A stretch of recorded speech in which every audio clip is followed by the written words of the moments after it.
Bismillah. Assalamualaikum warahmatullahi wabarakatuh. Alhamdulillah alladzi an'amana bil iman. Asyhadu an la ilaha illallah wahdahu la syarikalah wa asyhadu anna Muhammadan abduhu wa rasuluhu la nabiyya ba'dah. Rabbi shrah li sadri wa yassir li amri wahlul 'uqdatam min lisani yafqahu qawli, amma ba'du. Segala puji bagi Allah yang telah memberikan kita kekuatan dan kemampuan untuk hadir memenuhi panggilan Allah di siang hari ini. Mudah-mudahan setiap langkah kaki kita diberikan keberkahan oleh Allah, menjadi pengampunan segala dosa kita, dan diberikan kebahagiaan dunia dan akhirat dengan mengikuti sunnah Rasul, untuk mengikuti salat di awal waktu berjemaah di masjid yang penuh berkah ini. Hadirin sidang salat zuhur rahimakumullah.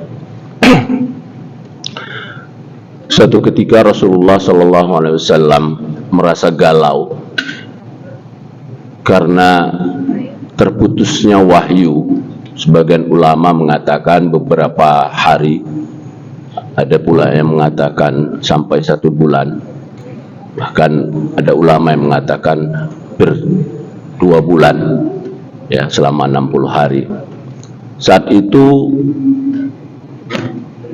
seorang perempuan kafir Quraisy bersorak-sorai mengatakan bahwa Muhammad sudah ditinggalkan oleh Allah, Muhammad sudah ditinggalkan oleh Tuhannya, Muhammad sudah dibenci oleh Tuhannya karena putusnya wahyu. Rasulullah galau, sehingga Rasulullah terus berharap untuk turunnya wahyu agar menenteramkan hati beliau. Lalu turunlah surat Ad-Duha. Surat Ad-Duha ini turun setelah surat Al-Fajr. Dalam surat Ad-Duha ini menggambarkan bahwa khitab yang Allah, atau lawan bicara atau orang yang diajak bicara di dalam surat Ad-Duha ini, menunjukkan bahwa adalah Rasulullah SAW. Tetapi hukum yang ada di dalam surat Ad-Duha ini berlaku untuk kita semua, berlaku untuk umat Rasulullah SAW. A'udzu billahi minasyaitonir rajim. Bismillahirrahmanirrahim. Wad-duha wal laili idza saja. Ma wadda'aka rabbuka wa ma qala. Walal akhiratu khairul laka minal ula. Wala sawfa yu'tika rabbuka fatarda. Alam yajidika yatiman fa'awa wa wajadaka dhallam fahada wa wajadaka 'ailan fa'aghna fa ammal yatima fala taqhar wa ammas sa'ila fala tanhar wa amma bi ni'mati rabbika fahaddits. Sadaqallahul azim. 2 ayat pertama Allah bersumpah demi waktu duha dan demi waktu malam yang sudah kelam, jadi malam yang betul-betul gelap. Kalau kita perbandingkan dengan kehidupan kita, kalau kita galau biasanya pagi itu tidak semangat, mungkin kita tertidur, mungkin kita melanjutkan tidur kita sampai siang. Dan di waktu malam yang gelap, justru pikiran kita tak bisa terhenti, sehingga kita tidak bisa tidur.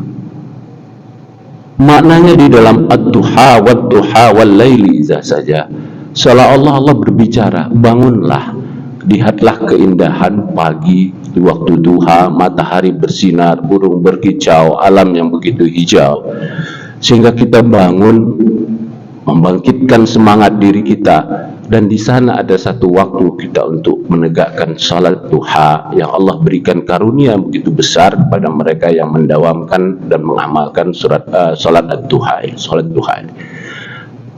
Yang kemudian malam yang kelam, ketika kita tak bisa tidur, kita galau hati kita, sehingga kita terpikirkan sesuatu yang menjadi berat masalah kita, maka sesungguhnya di waktu malam yang gelap itu adalah waktu yang mustajab untuk bermunajat kepada Allah, untuk berbicara kepada Allah, untuk mengangkat, meminta agar diangkat segala kesusahan kita.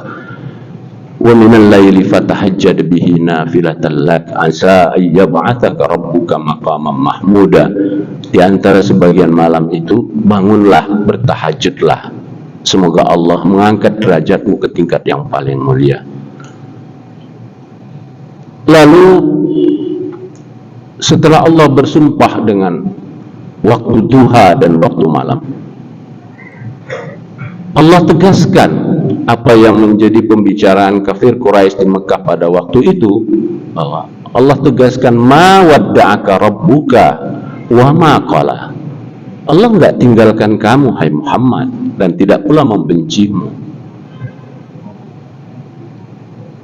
Seolah-olah kalau kita mengikuti khitab yang kepada Nabi Muhammad dan kita memperlakukannya untuk diri kita, belajar dari surat Ad-Duha, bahwa kegalauan-kegalauan yang kita hadapi itu, apabila kita ikuti dengan pendekatan diri kepada Allah di waktu duha, selain salat-salat yang maktubah yang telah diwajibkan, kemudian kita menegakkan salat di tengah malam, berbicara kepada Allah, Allah jawab, aku tidak akan pernah meninggalkan kamu, wahai hambaku yang sedang galau, dan aku tak akan pernah membencimu. Karena maha rahmannya Allah, Allah sangat kasih sayang kepada hambanya. Sebagaimana besarnya kegalauan dalam hati kita, maka Allah akan memberikan kekuatan kepada kita untuk menghadapinya. Dengan catatan, kita berhusnuzan kepada Allah dan selalu mendekatkan diri kepada Allah, memanfaatkan waktu-waktu yang mustajabah untuk kita meminta pertolongan Allah. Walal akhiratu khairul laka minal ula. Dan kalau kita sudah jalani tahap-tahap itu, insya Allah besok al-akhirah ini, kalau dihubungkan dengan darul akhirah, itu artinya kiamat. Tapi kalau al-akhirah tanpa ada kata penghubung sebelumnya, maka dimaknai oleh sebagian ulama adalah hari yang akan datang, hari yang esok. Walal akhiratu khairun, akan lebih baik minal ula, dari keadaanmu sebelumnya. Jadi Allah tidak tinggalkan kita dalam keadaan sulit, karena kita memang hamba Allah yang dijamin oleh Allah sepanjang kita mau mendekatkan diri kepada Allah. Tidak ada hujan yang terus menerus, tidak ada panas yang terus menerus, semuanya akan berlalu. Berlalunya kegalauan kita dengan kita mendekatkan diri kepada Allah, insya Allah akan menjadi berkah buat hidup kita dan menguatkan diri kita itu sendiri. Al-akhirah khairul laka minal ula. Dan yakinlah bahwa esok itu akan lebih baik. Jangan kita mengukurnya dengan angka materi, jangan kita mengukurnya dengan sesuatu jabatan, suatu kedudukan dan sebagainya. Tapi ketenangan hidup yang Allah berikan kepada kita besok dengan kita mendekatkan diri kepada Allah Subhanahu wa taala, itu akan lebih baik daripada yang sebelumnya. Boleh jadi yang hari ini kita dapatkan rezeki berbentuk materi, kedudukan, jabatan, pangkat yang kita rasa itu baik, belum tentu itu baik, ya. Belum tentu itu membawa kebajikan buat hidup kita dan dunia akhirat kita. Karena dalam sebuah ayat yang lain dikatakan asa an tuhibbu syai'an fahuwa kurhul lakum. Boleh jadi yang kamu rasa itu baik, tetapi itu tidak baik buatmu, buat hidupmu, buat keluargamu, buat dunia dan akhiratmu. Wa asa an takrahu syai'an fahuwa khairul lakum. Dan boleh jadi yang kamu anggap itu tidak baik, justru itulah yang terbaik. Allah selamatkan kita, Allah tidak kasih kita supaya kita sabar. Allah akan titipkan sesuatu yang lebih baik dan lebih besar untuk masa yang akan datang. Masa yang akan datang itu tidak diukur di dalam waktu yang 1, 2, 3 tahun atau 4 tahun. Boleh jadi banyak sekali orang-orang yang sudah pensiun, orang-orang yang sudah selesai dengan urusan kedudukan dan jabatannya, kemudian dia bisa mendapatkan ketenangan, kebahagiaan. Ada salah satu contoh, seorang pensiunan TNI yang hanya berpangkat mungkin sersan. Selama hidupnya dia membesarkan 4 orang anaknya, bersama dengan seorang istri yang juga sebagai seorang guru SD. Selama hidupnya tidak pernah luput dari gali lubang tutup lubang, tapi dia yakin kepada Allah bahwa rezeki Allah atur dan rezeki Allah berikan kepadanya melebihi apa yang dia inginkan. Lalu berjalan waktu sampai pensiun, kemudian memulai suatu usaha, di mana dalam memulai usaha niatnya, ya Allah berikan aku kemampuan agar banyak orang yang bisa aku bantu kehidupannya. Lalu dia membuka sebuah restoran. Akhirnya restoran itu berkembang. Satu waktu saya berbicara sama beliau, Bapak tidak ingin membuka cabang di tempat lain atau tidak, nak kan? Kenapa? Saya tidak lagi mencari kehidupan material, tapi doa saya kepada Allah agar bisa membantu banyak orang. Dan memang pegawainya hampir lebih 200 orang, dan itu dari sekitar rumahnya. Karena niatnya tadi bahwa dia ingin membantu banyak orang dan Allah memberikan keberkahan dalam kehidupan. Akhirnya maka Allah turunkan nikmat rezeki yang tidak disangka-sangka. Wa may yattaqillah yaj'al lahu makhrajan wa yarzuqhu min haitsu la yahtasib. Demikianlah Allah buka segala sesuatu yang kita tidak pernah tahu. Sepanjang kita husnuzan kepada Allah, Allah akan carikan jalan yang terbaik buat kita. Lalu wala sawfa yu'tika rabbuka fatardah. Insyaallah Allah akan berikan sesuatu yang engkau itu ridha, engkau puas, engkau rela. Ini khitabnya kepada Rasulullah. Tadi terputus wahyu, kemudian Nabi merasa galau seolah-olah ditinggalkan, tapi Allah jawab tidak dibenci. Yang kedua, Allah akan berikan yang terbaik, bahwa Allah akan berikan kemenangan kepada Rasulullah SAW, menyebarkan Islam kemana-mana sampai ke seluruh dunia. Wala sawfa yu'tika rabbuka fatarda, dan ketika Rasulullah meninggal, dia akan melihat apa hasil usaha Rasulullah SAW. Dan ini terbukti setelah beliau hijrah ke Madinah, Rasulullah SAW merasa puas dengan perkembangan Islam dan banyaknya orang-orang yang masuk dalam agama Islam. Bahkan ketika Rasulullah hijrah meninggalkan Mekah, kemudian Rasulullah dengan sedih hati berharap bisa kembali ke Mekah dengan futuh Mekah tanpa setetes darah pun yang tumpah. Demikianlah keridhaan Allah, sehingga Rasulullah SAW mendapat kenikmatan yang ia juga ridha dengan agama Allah Subhanahu wa taala. Bahkan di akhir hidup Rasulullah turunlah ayat Innad dina indallahil Islam. Kemudian Allah juga menurunkan agama yang Allah ridai kepada Nabi Muhammad SAW dan umat Rasulullah SAW. Lalu bagaimana kita mengukur bahwa kita tidak perlu galau dengan keadaan yang kita hadapi sekarang? Alam yajidka yatiman fa'awa. Jadi ukurannya jangan kepada orang lain, jangan untuk hari yang akan datang. Ukurannya lihat diri kita sebelumnya. Alam yajidka yatiman fa'awa. Bukankah engkau dulu, hai Muhammad, yatim, tak punya siapa-siapa, lalu Allah berikan perlindungan dari mulai meninggalnya orang tuanya, kemudian ayah kakeknya, kemudian pamannya, kemudian menikah dengan Siti Khadijah, kemudian sahabat-sahabatnya yang begitu luar biasa loyalnya kepada Rasulullah. Fa'awa, Allah lindungi. Wa wajadaka dhallan fahada. Dulu Rasulullah galau juga waktu mencari Tuhan, mencari Allah, ketika masyarakat di Makkah itu menyembah berhala di Makkah. Lalu Rasulullah ke bukit ke bukit Sur, mencari. Kemudian Allah turunkan ayat Al-Quran, Allah angkat menjadi nabi, Allah berikan hidayah. Jadi ketika kita galau, kita tidak punya pegangan, kita minta kepada Allah, ya Allah berikan aku pedoman, berikan aku hidayah. Maka Allah dengan teratapan kita, air mata kita, Allah akan berikan hidayah. Namun demikian, setelah kita mendapat hidayah, janganlah pula kita merasa kita paling soleh, seolah-olah apa yang kita minta Allah sudah penuhi. Tidak, itu semua anugerah Allah. Kita bisa berdiri, kita bisa membaca Al-Quran, kita bisa sholat, kita bisa datang ke masjid, itu hidayah Allah. Yang mungkin sebelumnya kita enggan ke masjid, tapi Allah berikan hidayah. Alam yajidika yatiman fa'awa, wa wajadaka dhallan fahada, wa wajadaka a'ilam fa'aghna. Dulu kau miskin, tak punya apa-apa. Dulu kau tidak punya kemampuan, Allah kayakan. Dulu kita sebelum masuk ke kejaksaan mungkin tak punya jabatan, tak punya apa-apa. Lalu Allah berikan kita rizki, berikan nikmat, sehingga kita bisa menjadi bertahap sampai hari ini. Berapa banyak teman-teman kita yang, kalau kita ingin mengukur berapa banyak teman-teman kita yang mungkin dipanggil Allah belum sempat menikmati atau menjalankan tugas di kejaksaan. Berapa banyak teman-teman kita yang tidak seberuntung kita mendapatkan pangkat dan jabatan, mendapatkan kepercayaan atau amanah. Maka sampai hari ini apapun kepercayaan dan amanah Allah kepada kita, syukurilah. Syukurilah. Itulah yang terbaik. Itulah yang Allah ridai pada kita. Mudah-mudahan bisa memberikan manfaat pada kehidupan kita dan kepada umat dan kepada bangsa ini.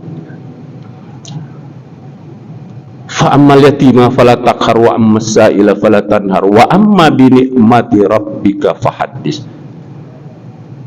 Fa'ammal yatima fala taqhar. Kalau begitu, kalau kita sudah punya sesuatu, jabatan, sudah diberikan rezeki, sudah berikan kelebihan, jangan kita menyanyiakan, jangan kita menelantarkan orang lemah. Di sini dikatakan anak yatim. Ya. Kita punya jabatan, jangan berlaku sombong kepada orang yang di bawah kita. Kita mempunyai rezeki, jangan kita berlaku sombong kepada orang-orang yang tidak punya apa-apa dan orang-orang yang meminta.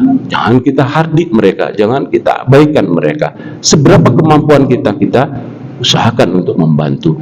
Seberapa kemampuan kita, bimbinglah orang-orang di bawah kita. Jangan perlakukan mereka seperti orang-orang yang tidak punya harga diri.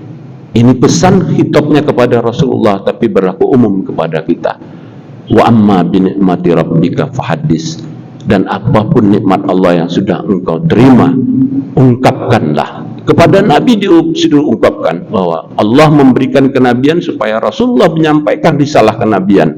Tapi bagi kita, ya, bagi kita yang umat Nabi Muhammad, kita perlu mengungkapkan segala nikmat Allah dengan cara bersyukur. Bersyukur, memberikan yang terbaik, berbuat yang terbaik, tidak menyombongkan diri. Itulah bentuk dari tahaddus bin nikmah. Kadangkala kita bertahadus, banyak orang yang pergi ke haji, dia kemudian menyampaikan kepada sahabatnya, alhamdulillah saya diberikan kesempatan untuk haji. Itu dianjurkan, hanya perlu menata diri, jangan sampai itu menjadi riya. Kita datang ke masjid ini, kita ajak teman-teman, ayo kita sholat ke masjid jamaah, bukan untuk riya, tapi untuk tahaddus bin nikmah. Allah berikan kekuatan fisik kepada kita, dan kita mengajak orang lain, kita mohon ampun kepada Allah dan mohon hidayah kepada Allah. Semoga kita diistiqomahkan dan orang-orang di sekitar kita juga berkenan datang ke masjid. Kita diberikan rezeki materi, gunakan, pergilah ke masjid, datang ke masjid dengan pakaian yang terbaik yang kita punya. Khuzu zinatakum inda kulli masjid. Pakailah pakaian yang terbaik ketika kamu sholat menghadap Allah. Toh ketika kita datang menghadap pimpinan kita, kita memakai pakaian yang rapi, pakaian yang bagus, tertib. Kenapa kita menghadap Allah memakai seadanya? Karena ketika kita menghadap Allah yang maha murah dan maha pemayang, maka kita mengharapkan Allah menerima kita dengan segala kekhusukan kita dan keinginan kita untuk dekat pada Allah. Mudah-mudahan ada manfaatnya surat Ad-Duha ini. Mari kita dawamkan baca Ad-Duha dan mentadaburinya. Semoga Allah memberikan rahmat kepada kita dan hidayah kepada kita. Allah angkat segala kesusahan dan kegalauan kita. Allah istiqamahkan kita di dalam kebaikan menghadapi kehidupan dunia sampai akhir kehidupan kita, dan kita minta kepada Allah, Allahumma inna nas'aluka ridhaka wal jannah wa na'udzubika min sakhatika wan nar. Allahumma inna nas'aluka salamatan fid din wa afiatan fil jasad wa ziyadatan fil ilmi wa barakatan fil rizqi wa taubatan qoblal maut wa rahmatan indal maut wa maghfiratan ba'dal maut. Allahumma hawwin alaina ya Allah fi sakaratil maut wan najata minan nari wal afwa indal hisab. Allahumma inna nas'aluka husnal khatimah warzuqna taubatan nasuha qabla al-mamat. Ya muqallibal qulub tsabbit qulubana ala dinika wa ala ta'atik. Ya muhawwilal ahwal hawwil ahwalana ila ahsanil hal. Allahumma a'inna ala dzikrika wa syukrika wa husni ibadatik. Sallallahu ala Muhammadin nabiyil ummi wa ala alihi washabbihi wasallam. Assalamualaikum warahmatullahi wabarakatuh.